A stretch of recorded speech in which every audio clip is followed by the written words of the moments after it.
Bienvenue dans LCI Midi, c'est un plaisir de vous retrouver. On a encore beaucoup de choses à se dire aujourd'hui. Au sommaire, vacances, voyages à l'heure du pass sanitaire en ce week-end de grand départ. On vous dit tout sur ce qui va changer pour vous dans les prochains jours. Surtout dans les gares et les TGV, les contrôles, vous le verrez, ne seront pas systématiques. Le professeur Delfrécy redoute 50 000 cas positifs par jour début août. On voit mal comment on pourrait échapper à de nouvelles restrictions localement entre masques et fermetures. Le pire est-il inévitable? Le professeur Teboul nous accompagne aujourd'hui. Nous allons nous arrêter également sur cette information LCI. 11 centres de vaccination vandalisés en une semaine. Que cache et que pèse vraiment le mouvement des anti-vax les plus radicaux? Nos experts, nos invités vont se succéder. Et puis à qui le tour? Et là je parle politique. Valérie Pécresse sur la ligne de départ pour la présidentielle. La droite ne manque pas de candidats, mais elle manque toujours d'une solution pour les départager. Frédéric Delpech viendra nous en parler.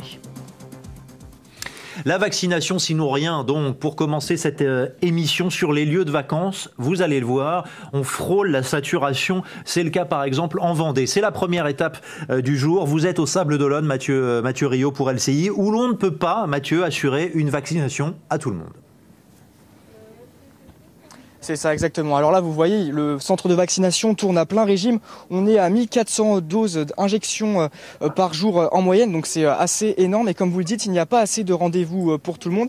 Et parmi donc les difficultés auxquelles font face ici les équipes des Sables d'Olonne, eh bien, c'est aussi l'afflux de touristes. Il faut imaginer que la population est multipliée par 5 pendant l'été, alors que la population en moyenne est de 45 000 habitants. Alors je vous propose d'écouter ce qu'a à dire à ce sujet l'adjoint chargé de la vaccination, chargé du centre de vaccination, Alain Blanchard.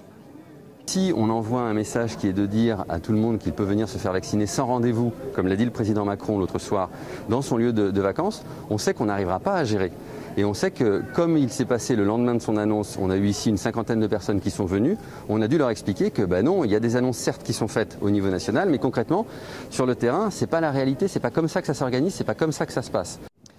Et l'autre difficulté, au-delà même de cette question des touristes, et c'est bien ça, c'est qu'il y a une productivité ici qui est plutôt basée sur 100 000 personnes, et là on parle de plusieurs centaines de milliers de personnes, 250 000 voire plus, donc c'est difficile de vacciner tout le monde avec les annonces d'Emmanuel Macron. Et puis aussi il y a la question de la vaccination du personnel, des professionnels de différents établissements qui doivent se vacciner avant la fin du mois d'août.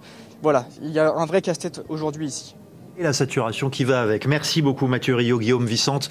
Sachez par ailleurs qu'en Europe, plus d'un adulte sur deux est désormais vacciné. La France, elle, reste en dessous de cette moyenne. Alors qui dit week-end de juillet qui approche, dit grand départ en vacances, sans doute l'un des tout derniers sans le pass sanitaire. Autant nous préparer à ces nouvelles règles. Voilà ce qui vous attend dans les trains ou les avions dès aujourd'hui et dans les jours à venir. Présentation avec Fabien Chadeau. Avant de prendre l'avion, il y a toujours cette petite angoisse. Mon vaccin est-il à jour? Mon test PCR bien valable?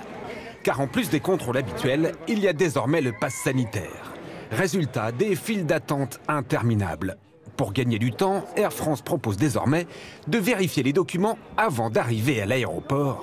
Et ça change tout. J'ai reçu par Air France, la veille de mon départ, un lien. Et sur ce lien, j'ai téléchargé mes 3 documents Covid, vaccin, etc.